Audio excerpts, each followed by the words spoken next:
demolition here stuff.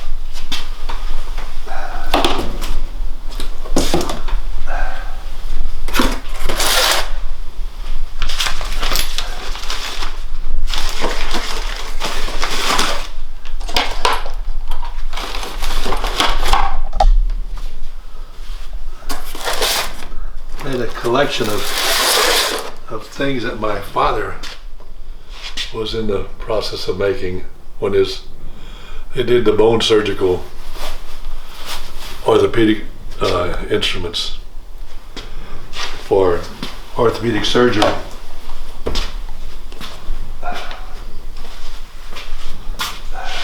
When was that? That was, he did it for 30 years, back starting in the 1930, 31 or 32. And he did these bone surgical instruments for Dr. Kao, who was who patented the instruments. And he did that for up until the time my dad passed away in 1965. But those instruments were used by all the major military hospitals during World War II for orthopedic surgery. So I, at the time, was 8 or 10 years old, and I did some of the tools for him. When we work in the shop, we had the shop at home, and that's where I kind of got started in the machinist business, and that kind of changed a few pathways later on, 10 years later, to go to dentistry. But my machinist background stuck with me, and that's why I kind of have this machine shop with all these tools that I kind of use as a hobby after my retirement, which was 50 years of dentistry, and I retired at 84. So I was way past the age of usual retirement. But at the time, the finances were necessary for our son's defense, involving attorneys and all, so it was necessary. But we're hanging in there. We're still functioning as a family, so it's not been an easy time, but I guess the Lord is finding favor in a way to help us get through this terrible time. But we will. Our son is innocent, and we won't stop until we get him home. Hoping that my wife and I were still living when he gets home. That's our major mission here, is to stay healthy until he gets home, so he can have a life with some of the things that we have accumulated, and that he can inherit and continue, because he's a double degreed engineer, and mechanical engineer and electrical engineering, and a lot of this stuff that I've accumulated here, machinist and machinery stuff, that he may be able to make some kind of living out of what we have accumulated here. So that's kind of part of it. That's great. I All right, so we're starting to record, but not like there's any added pressure. But so yeah, let's just start with. Can you say your name, your age, where you live, and then we'll go from there. Okay, I'm Dr. Daniel Garcia. I'm a retired dentist and a former Marine from Korea, and I live here in Silla Vista, 22725 Silla Vista Drive, San Antonio, Texas. And I imagine I've got a lot of history, but I don't know if we'll be able to go into that depth. But I'm originally from San Antonio, born in a little town south of San Antonio called Sespamco, which is named after the clay sewer pipe company, which was the San Antonio Sewer Pipe and Machine Company, where my father was a head machinist there, running the equipment. And from there we moved to San Antonio when I was about a year old. And after that, our story begins with our family was of 7, 2 girls and 4 boys. All 4 of us were combat veterans who served in World War II in Korea. My older brother was 10 years older. He served in the Battle of the Bulge in Europe with Patton. And then when the Korean War broke out, my older 2 brothers were twins, and I was the youngest of the family. And my interest in the Marine Corps was because my 2 older brothers joined the Marines in 1948. So me had to follow up and join the Marine Reserve while I was in high school. Well, when the Korean War broke out, the whole Marine Corps Reserve outfit was activated, and we ended up in Korea.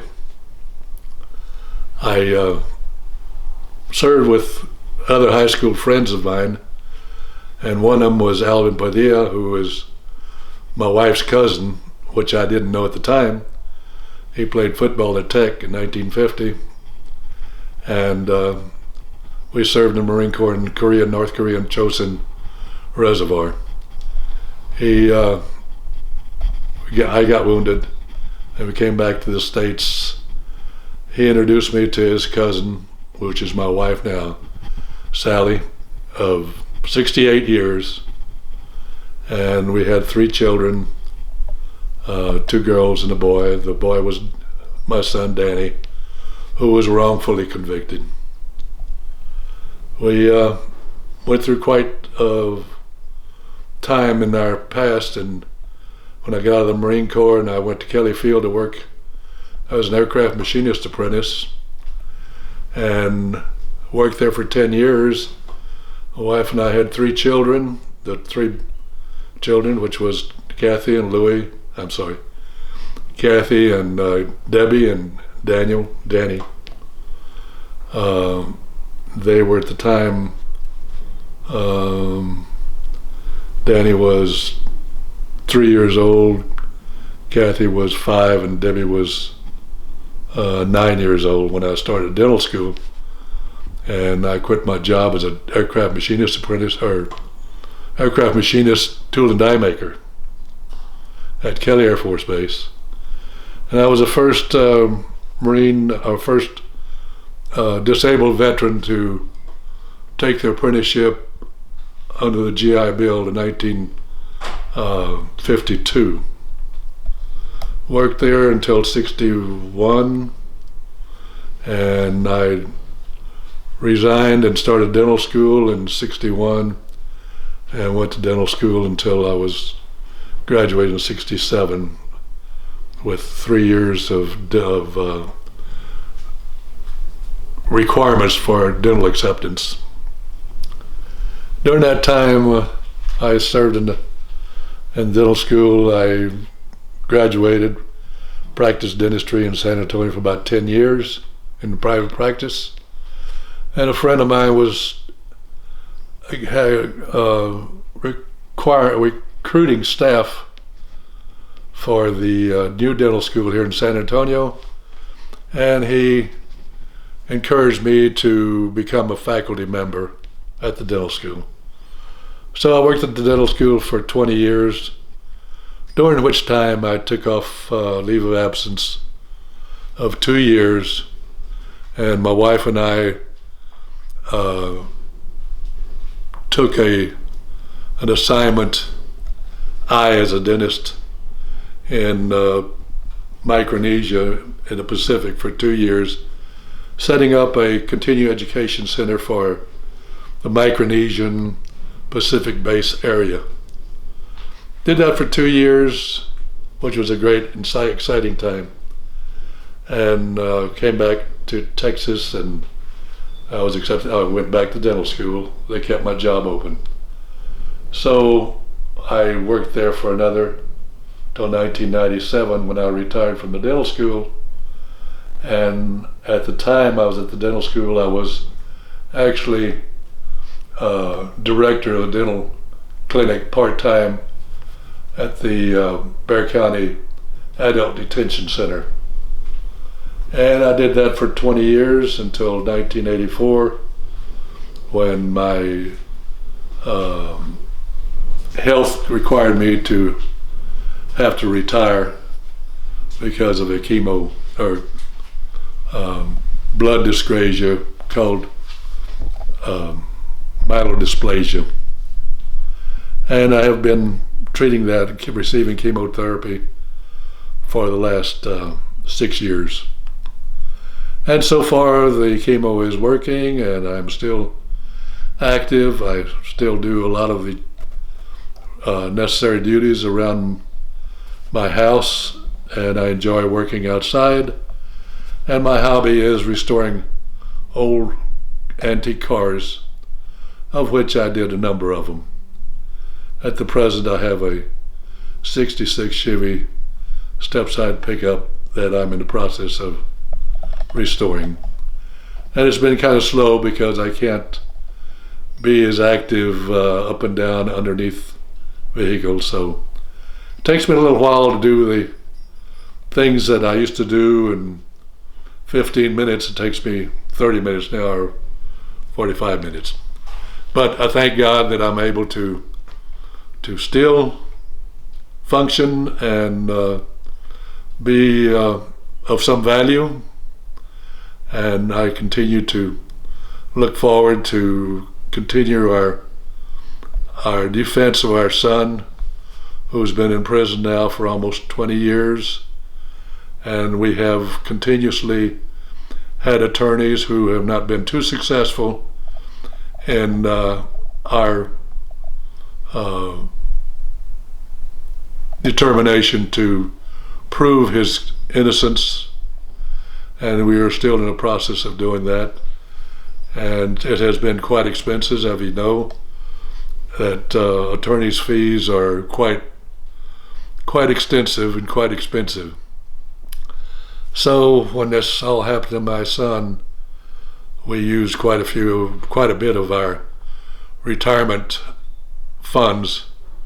Therefore, that's why I worked until I was 84 years old, to have the funds to continue our battle with the prison system or the court systems. And we thank God that I was able to still do that. And my wife has been one of the major supporters and a major contributor to our mission in continuing to set him free.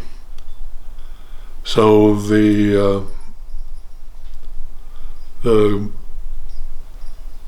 what would you call it? I guess the mission or the continued fight and defending him is going to continue until he comes home, hoping that my wife and I will still be able to welcome him home and have some future with him and his sons. His one son, who is no longer with us, was deceased approximately 3 months ago in August of this year. And his son Ian Daniel's the one who's passed away. And Ian is in college in North Texas State, working on a engineering degree, and is doing quite well. Thank God for that, and we hope that we can continue to support him in any way we can. And we thank all the rest of the family. We have tremendous support, and we hope we can continue health-wise to continue this mission. Thank you for your attention, and thank you for your interest in what our concerns are, and that we will continue to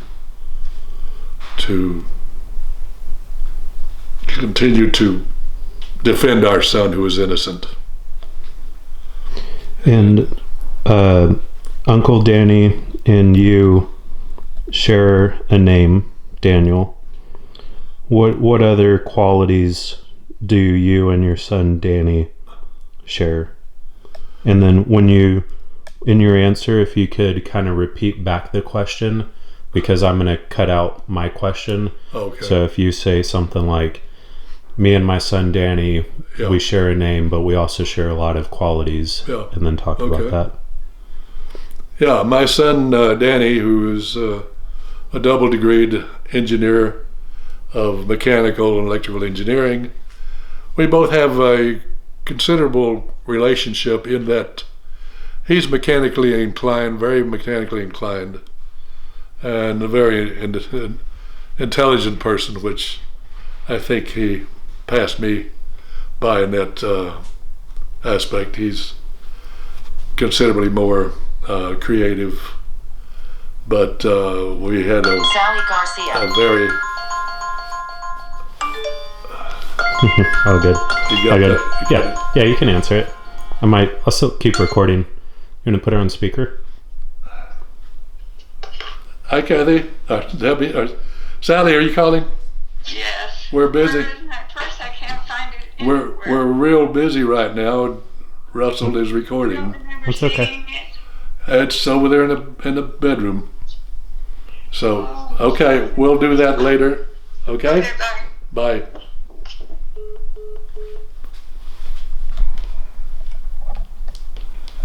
And sorry for that little interruption, but it was my wife, and we, between my son and I, we had a lot in common in that we both enjoyed working in vehicles and old cars, and he was quite an expertise in his engineering, because he was actually almost a aeronautical engineer, because he mainly did most of his work was with aircraft modifications. He did modifications on a lot of the 747s for private individuals, foreign and domestic. In fact, I remember he did quite a bit of work on air conditioning system, the water systems on, I think, a 747 for the Chinese Premier that was being modified here in San Antonio.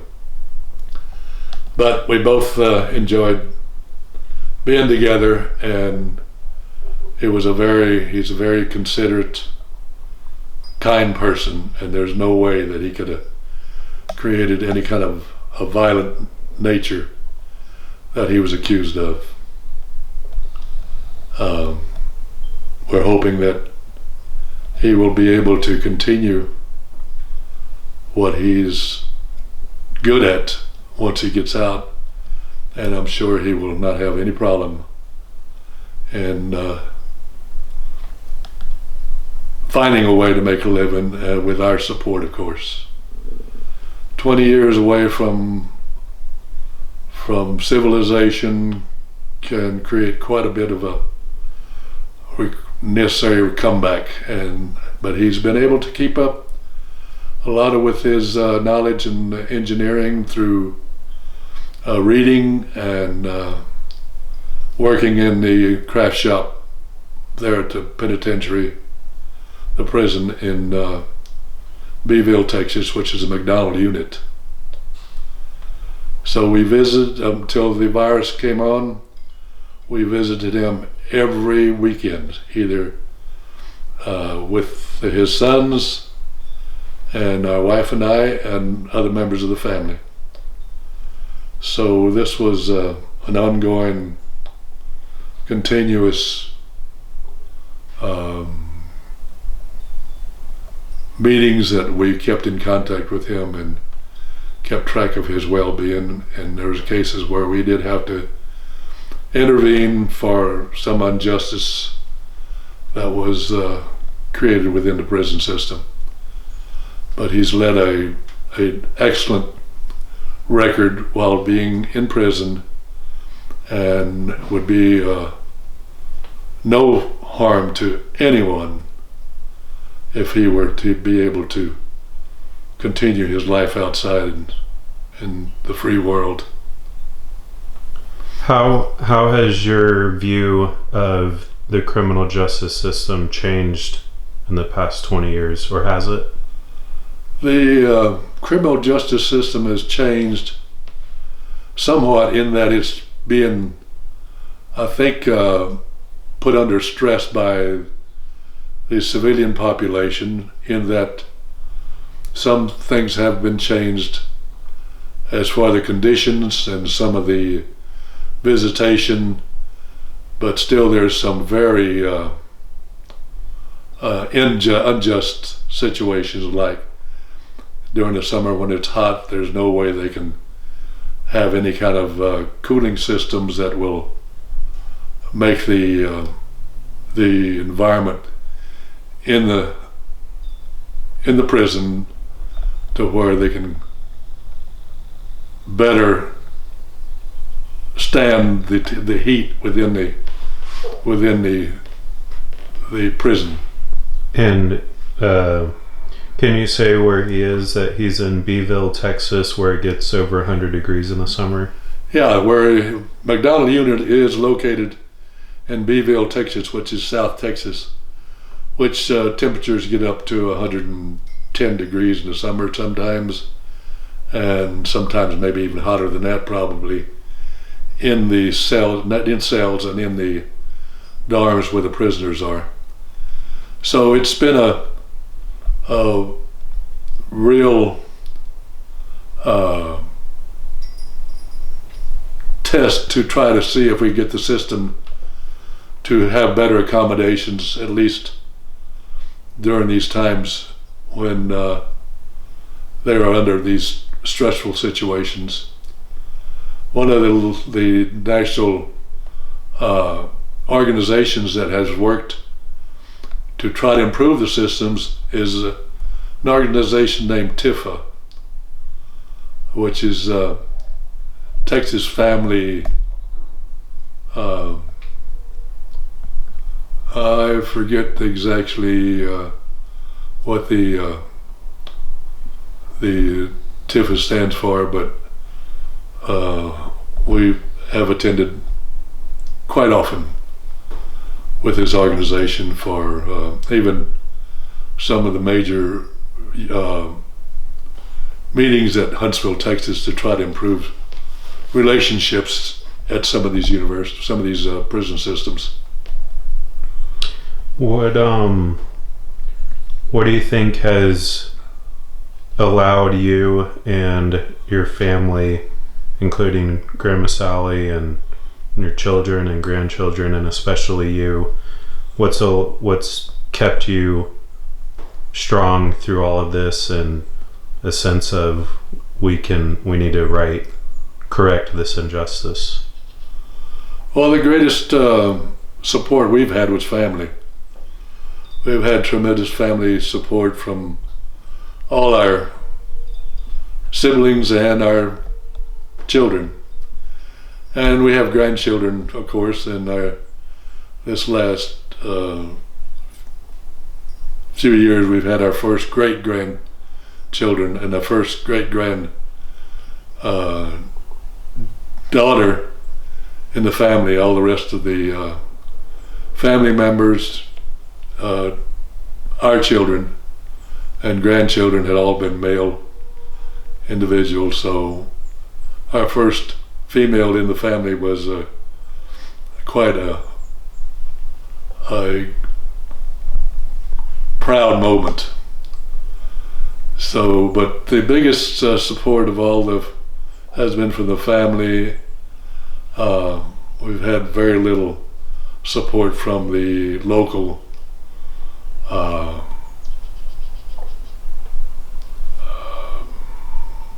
law enforcement, let's put it that way. Do you think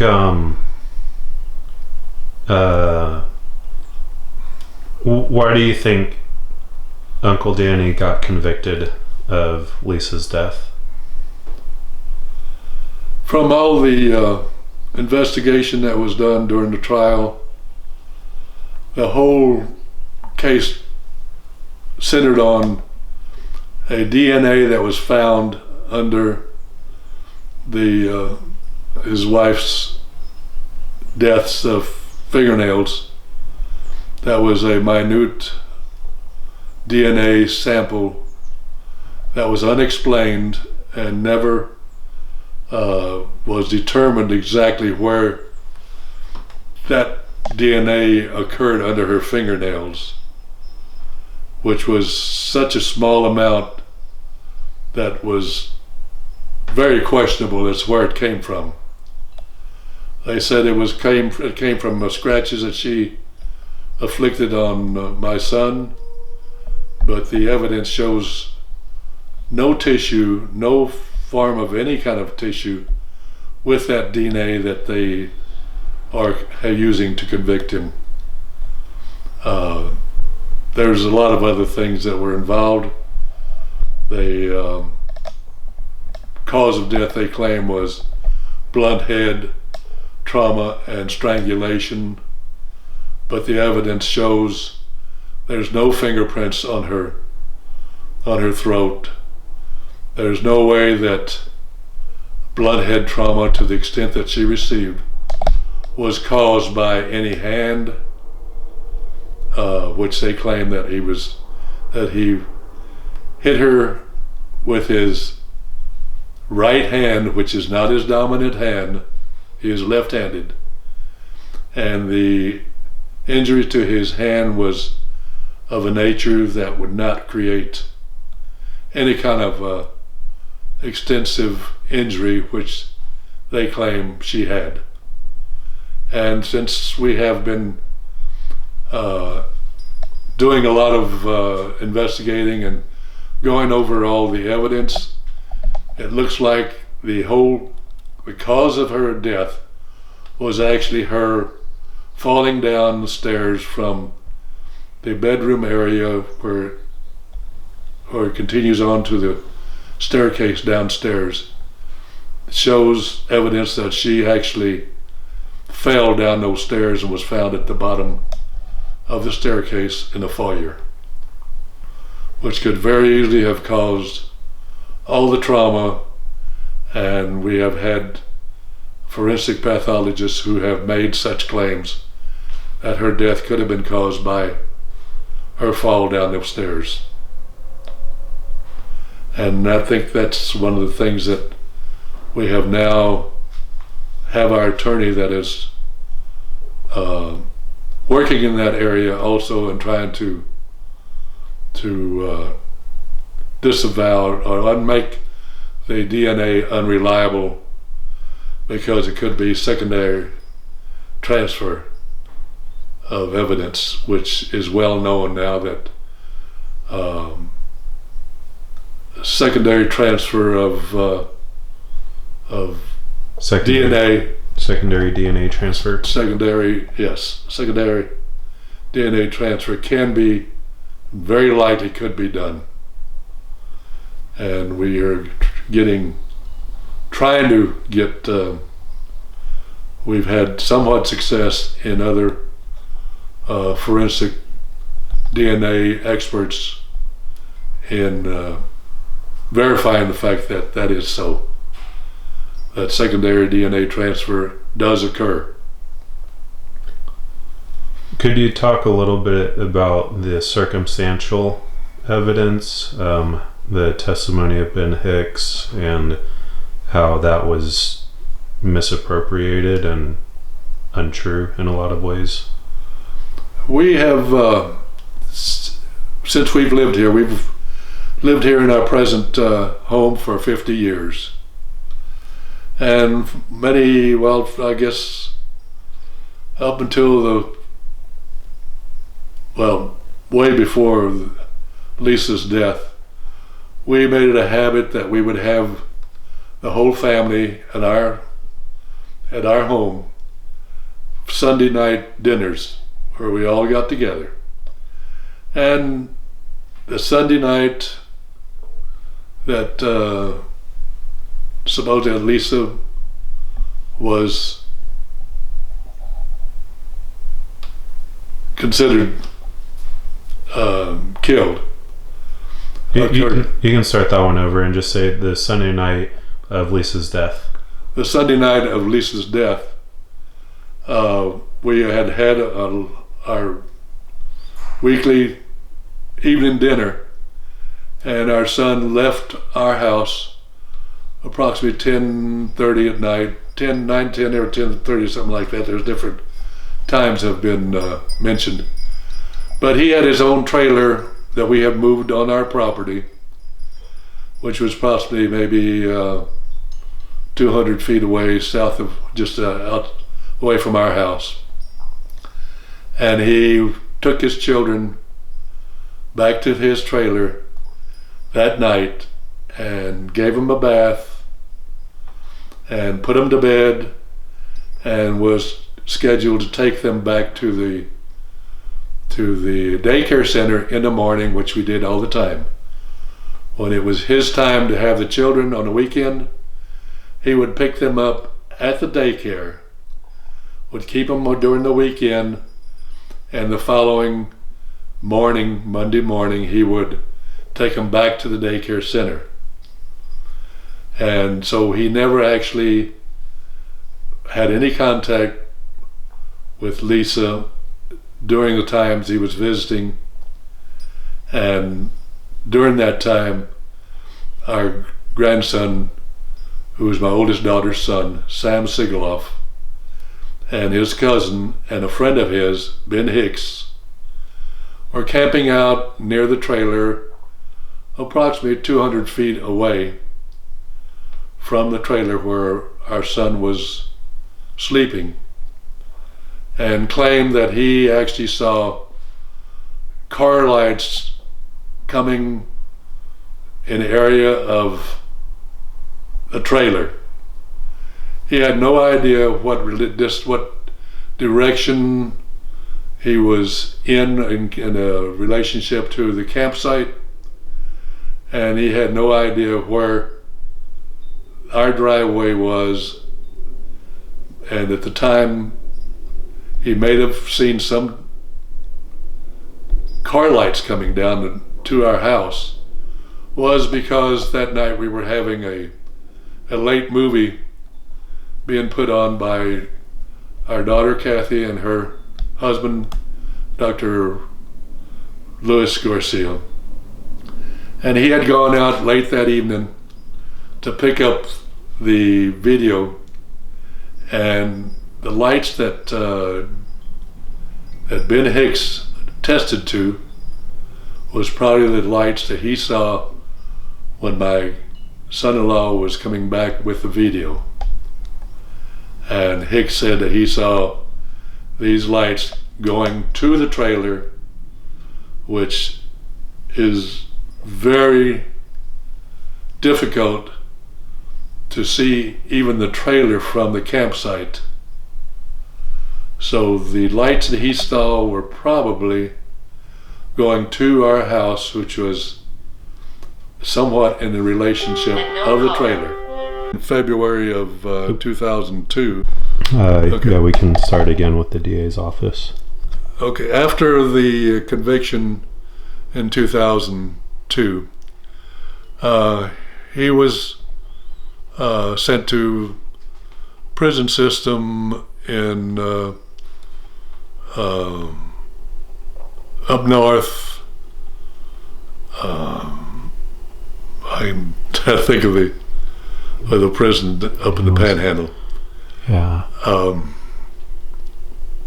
can't. It was somewhere near San Angelo, right? Well, it's not. It's a well-known oil place. Amarillo.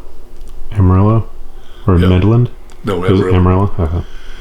Yeah, he was sent to the prison system in Amarillo, and spent a number of months there. And my wife and I and the family continued to visit him every weekend until we actually were able to put a request to the state prison system in Huntsville to have him transferred to an area that we may be able to visit because of our age. That was a very difficult thing for us to continue to travel that distance. So we got lucky and he was able to be transferred down to Beeville at the McDonald unit, which is 120 miles away. But we were able to visit every weekend with his sons, and did this for at least the first 4 years that he spent there, approximately 4 years, which in 2006 the case was overturned by the Fourth Court of Appeals, and he was released in custody to our property here with a monitor on his ankle. So he spent 2 years here at home as a I guess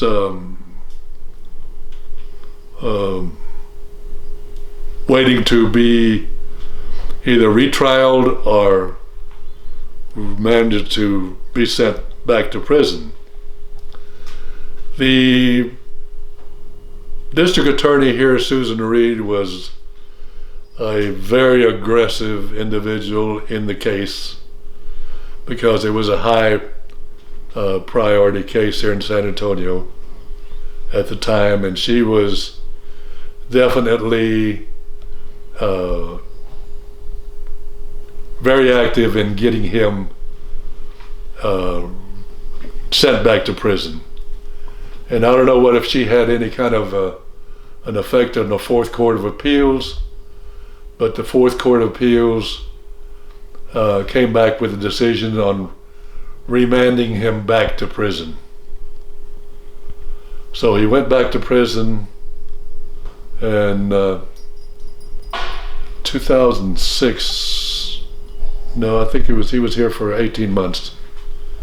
So it was approximately 2007 or almost 2008. So he was here for almost 18 months, I think. During that time, he was allowed to go to some of the, well, only to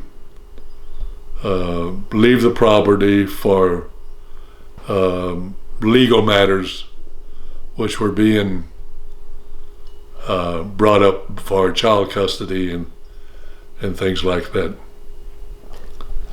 Speaking of legal fees, how much do you estimate, or how much have y'all spent on legal fees since Lisa's death? I probably can say just roughly up until the present, over $500,000. The attorney himself that tried the case was just straight off required $150,000, which we had to borrow and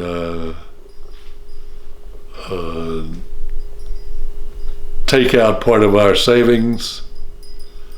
And after that, by me still being employed, we were able to still be able to keep up with some of the costs.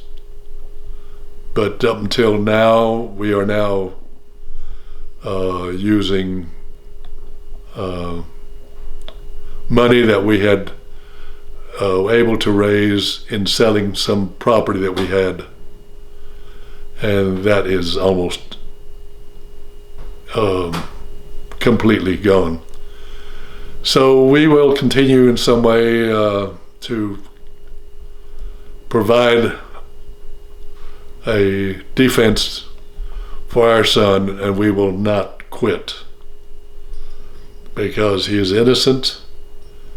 And if there was any way that our attorneys had been able to, our present attorney can make a writ of habeas corpus to contest the conviction. And it's pretty difficult right now because a previous writ of habeas corpus was refused or was turned down, and some of the evidence that was used by that attorney, which would be very important to be used in this habeas corpus, cannot be used. But I think that if we can get this new evidence in that DNA secondary transfer is a reliable possibility, where during the trial the DNA experts for the county here said that there was no such thing at the time. It was unknown quite early on that secondary transfer was even an acceptable possibility. What's one of your favorite memories of Uncle Danny? Well, one of our favorite memories of Danny is that he was a very independent, resourceful person. He went to the University of Texas in Austin and received his mechanical engineering degree, and then continued to work on his electrical engineering degree in San Antonio at University of Texas at San Antonio. His resourcefulness is something that was quite important in his livelihood and his life, because he was able to do most of these things by farming ways of paying for his college, because at the time we were involved or in his life, he was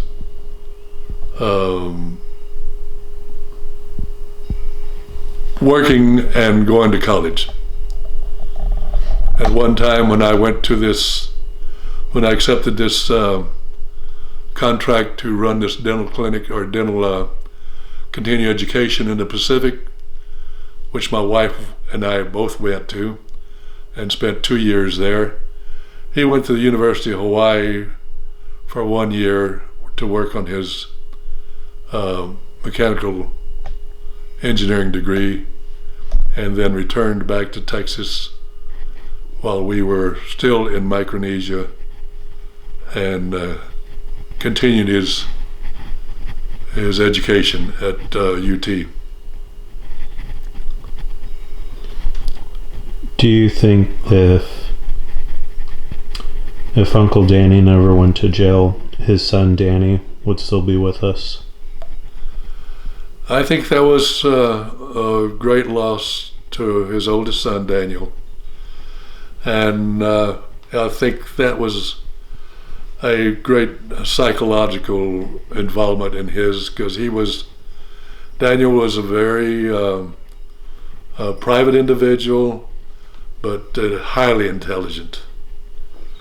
The grandson was a person who had photographic mind, could read considerably.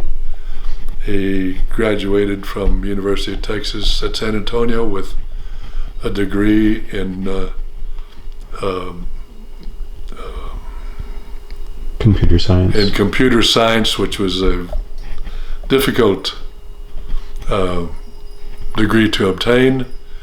And during that time, he was involved in philosophical things. At high school, he organized the psychological, what do you call it?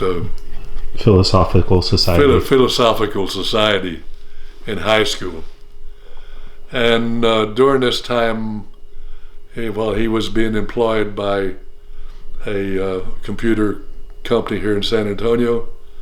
When the virus came out, he was actually allowed to work on his computer, doing his work in his apartment. And I think during this time of isolation, with a lot of time by himself, I think played a lot of psychological isolation, caused possibly his frame of mind at the time. Although we did visit quite often, we usually continue to have our Friday night dinners here at our place outside during the virus. But I think this extreme times of isolation during the time he was doing his job had a tremendous effect on his mental situation. And you saw him the day before? He would come. I like to be outside. I work outside quite a bit, doing as much physical work as I can. And I would visit with him every evening. The last, I guess, 2 months, during the summertime, we have a pool that's quite adequate for actually swimming. It's 40 feet long, and we purposely made that pool that size so we could actually exercise.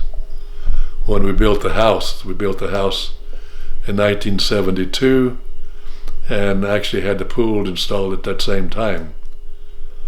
At that time, we were capable of being able to do that because my wife and I both were working, and we were financially doing pretty good. But anyway, Daniel would come, and his goal was to swim a mile in less than 30 minutes, or at least in 30 minutes. And to do that, he would come every evening after he did his computer work at home in his apartment. He would come and he would do 75 laps in our pool to get his mile distance. And he did this every day, and I would see with him every day, talk to him and visit with him. And he was a very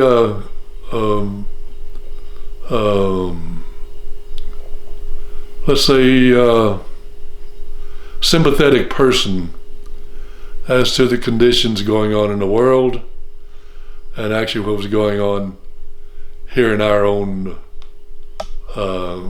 country as to how our future was going to be changed by possibly the new type of government by the different administration was going to be talking about. And he was very much of a sociological person and wanted peace in the world and good things for people. So I saw him the night before his death was discovered. He came by, and I asked him if he was going to be doing his swimming, and he said no, he was thinking that he'd just walk around and get a little sunshine and walk around the property for a while and just enjoy the environment. And so he did, and I guess our property we have about 15 acres here, and it's still a lot of wooded area, and he liked to walk out in a wooded area. So he left, and he went for about 45 minutes, and I was at the time watering some of the plants that I have and doing some cutting of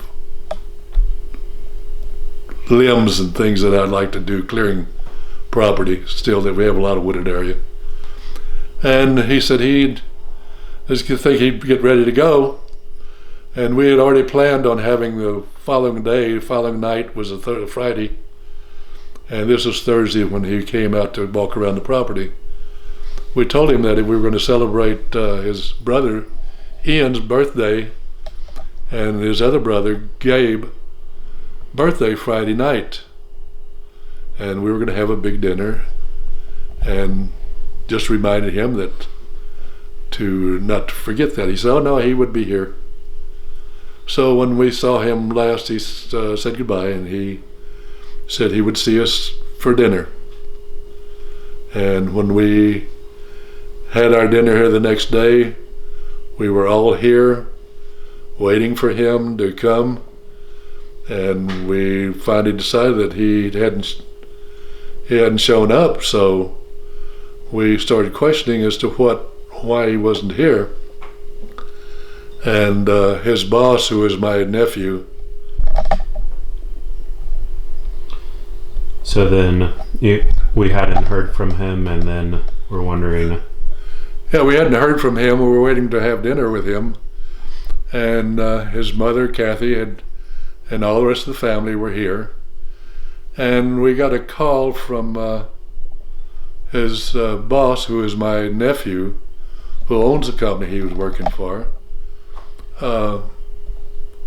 Called Kathy and said that they hadn't heard from him. He usually checked in at the office, and he had not called in that Friday morning. So that gave us the alarm that maybe something was wrong, and Louis Garcia, the father, and Gabe went to his apartment, because Gabe still had a key to his apartment. And my nephew, Johnny Garcia, who's the owner of the company, and his wife were there because they were very concerned. So when Gabe and Louis got there, Gabe had the key, and they went in and found him deceased, which was a tremendous tragedy to us while we were all together there outside waiting by the poolside to have dinner with him. And that was our greatest tragedy, I think, second to possibly our son being convicted. And the next big thing was, how are we going to tell his father? It just so happened that our other grandson, Russell, was able to, and the rest of the family were able to make some kind of arrangement to where they could actually make a communication by, I don't understand all the technology, and they do, and they were able to get the funeral and the arrangements to Daniel's father, of the funeral and the mass at the church, which was a very important part, that his father was actually present during this tragic time. And all the thanks goes to his brothers and family to arrange all this, to have the knowledge, technology knowledge to do all this. And we're forever grateful for them to do this. What was it like?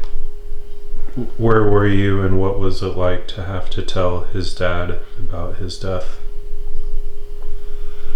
We're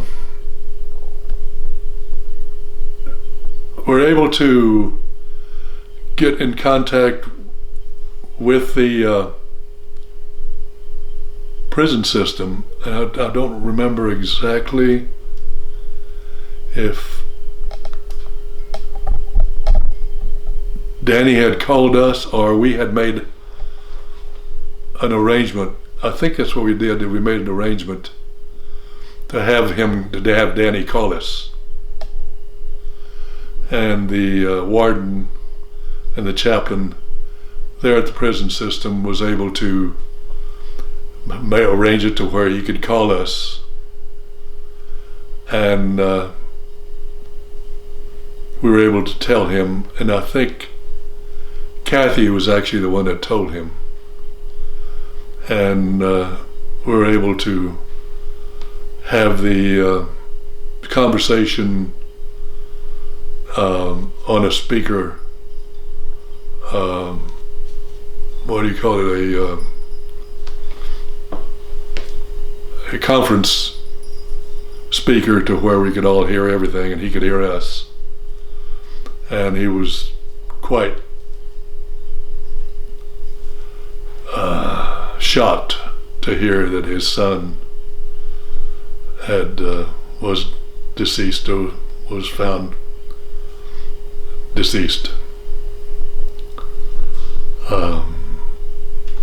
But we have a lot of support, and he knows that we have the support, that he has the support of the family, and we are now, with that acceptance, as hard as it is, we continue. And we still talk to his father, Danny, just about every day. He's allowed to call on collect calls to us, and he calls us every evening, and also we still have our dinners on Friday night at a accepted social distancing, because we have a large area there that we can actually, we have 2 8-foot tables that we can actually spread out and not be too close together. We do not hug or do our usual hugging and what the family usually does. It's been difficult, but we have a lot of faith in our beliefs, and I think the Lord will bring us through this.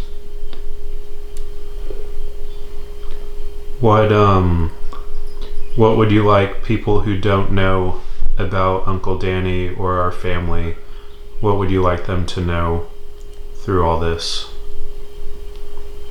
I guess basically we'd like anyone who has any kind of a interest in a person being wrongfully convicted,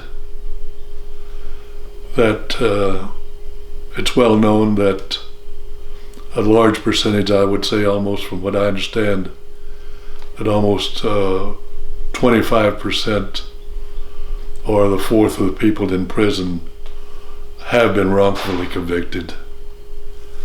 And I think that whatever we can do to work in that area to try to free these people that are wrongfully convicted, to stress a system, a judicial system that would allow some way of having evidence that would be a very convincing to be brought to their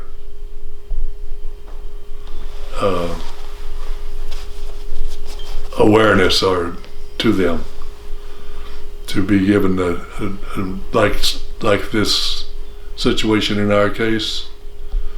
Evidence now shows that possibly it was not a crime, it was actually an accident.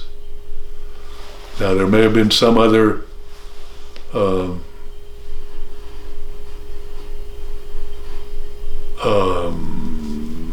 occurrences that caused her to fall, but her actual cause of death was caused by the fall down the stairs, and that should be able to be brought that out as a very convincing situation. And the evidence for the DNA should be questionable in that secondary DNA transfer is now being used, which wasn't available at the time of his trial. That should be able to be brought into a very possibility of unreliable DNA evidence.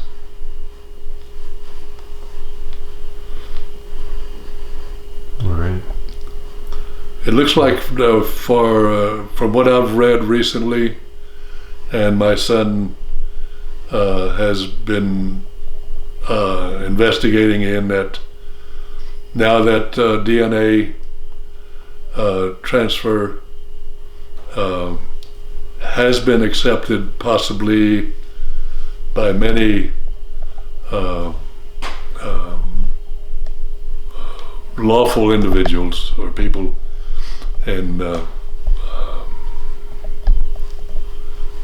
people of how would you say it, involved in the law, makes the DNA evidence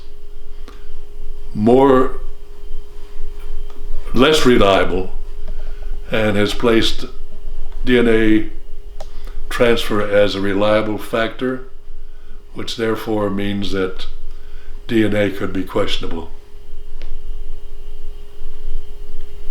And I imagine DNA forensic experts could possibly place a lot of importance on that.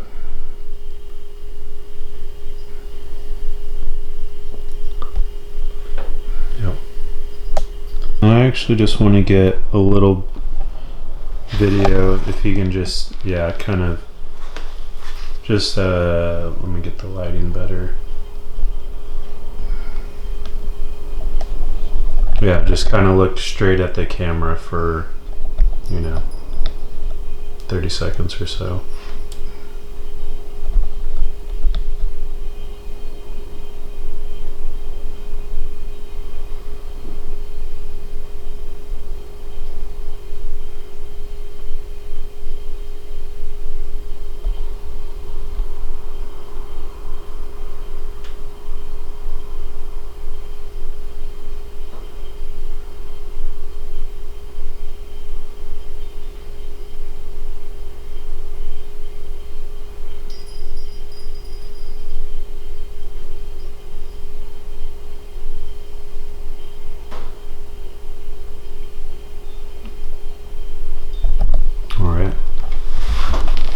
You can put that in you can splice into some places else, or into the whole program. Because let's say I'm gonna during are you doing it now? Okay. During my time at the dental school as a clinical professor on the senior floor, I did a considerable number of missionary work, or times of missionary work into Mexico and Central America. I did volunteer work in Israel for a month with my wife, and I went to Israel for 30 days for a month, and I did dental work there at one of their kibbutzes, and that's where you have a group of people who are totally independent to the outside world for their existence. And it was very interesting in that they provided all kinds of products, such as orange and milk and things like that. But anyway, at the dental school, when I was at the dental school, we would go with a group of us volunteers who would go down into Mexico through Big Bend area and go down into the desert area of northern part of Mexico, and treated mainly people of Indian ancestry in those areas. And at that time there was 3 little villages, and we would take all of our equipment and spend 3 days down there and I did a lot of extractions and surgery on mainly emergency type of things. Didn't do a lot of restorations, but did a lot of surgical procedures. And we'd take our equipment, had to make a lot of portable type of air pressure tanks that could deliver air for my handpieces for doing sectioning of teeth and stuff like that. But that was a real interesting time. We enjoyed it. Did that for about 8 years. At that time, I was doing a student kind of a extra training for the students, the senior students, and I would take 2 or 3 students with me on those missionary trips into Mexico, so they could have an experience in working in a field like this. And it was a very good experience because I was doing an internship at the jail while I was working there at the jail part-time. I was part-time faculty at the dental school when I came back from Pohnpei, from the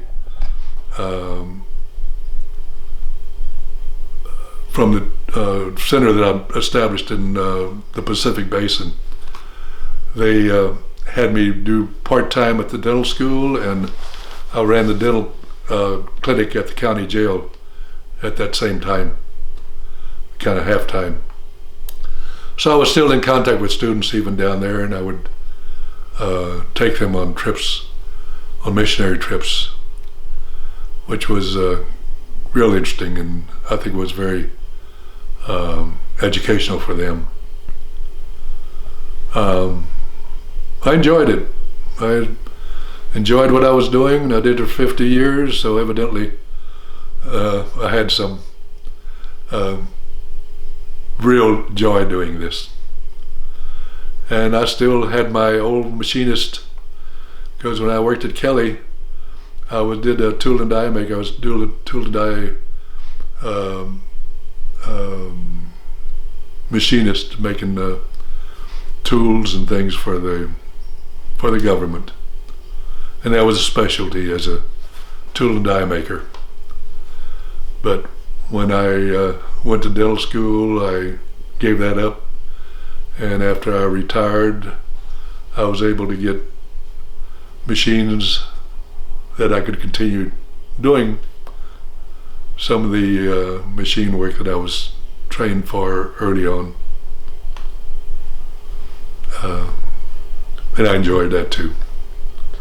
My father was a machinist, and he was did the bone surgical instruments for this doctor who actually patented these instruments for orthopedic surgery. And that's where I got my first introduction by my father. I think I was about 8, 9 years old, in doing machine work, or working in the machine shop. been an interesting life, and I think the good Lord has plans for us. Sometimes it seems strange, and He must have a plan that we don't understand, but we have no choice. And that's part of my life. My wife was a big part of all of it. So she was with it all the way. She was the scholarship for dental school because I had already used my GI Bill up at the Kelly Field apprenticeship, and she worked for civil service at Kelly, and when I went to dental school in Houston, she was able to transfer to NASA because she was a contract specialist in procurement, so she was able to work there as a contract officer and supported the family while I was in dental school for the 4 years. Thank you.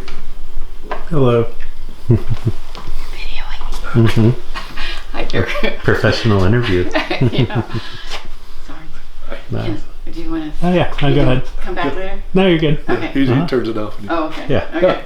Okay. Yeah. Well.